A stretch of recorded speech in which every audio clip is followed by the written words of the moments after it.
Chicago will pursue more extreme measures to combat the continuing protests and violent riots that have erupted following the death of unarmed black man George Floyd in police custody.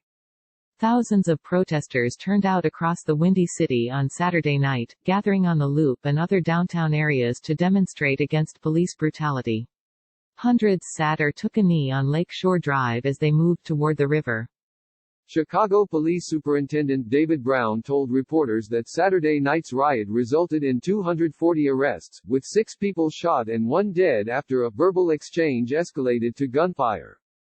Mayor Lori Lightfoot announced new measures Sunday morning, citing concerns over the fallout of the riots. "I saw officers pelted with bottles and debris," she said during her Sunday morning press conference. The mayor had declared a curfew from 9 p.m. Saturday until 6 a.m. Sunday, with many ignoring it as protests continued. Chicago will also restrict vehicle and transit access downtown, and Lightfoot has called in the National Guard to support local law enforcement in anticipation of further protests.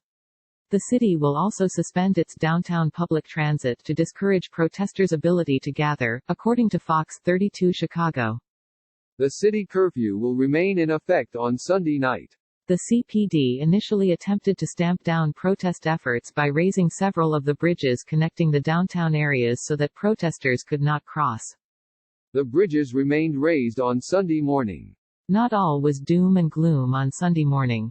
Volunteers took to the streets on Sunday morning to help clean up the broken glass, burned out cars and shattered debris that resulted from the protests. Garbage littered the streets, as seen in video and images posted to social media. "I needed to do something," Michelle Ellaby, a Chicago resident, said. "We can't sit back and hope the solution is going to come." The Associated Press contributed to this report.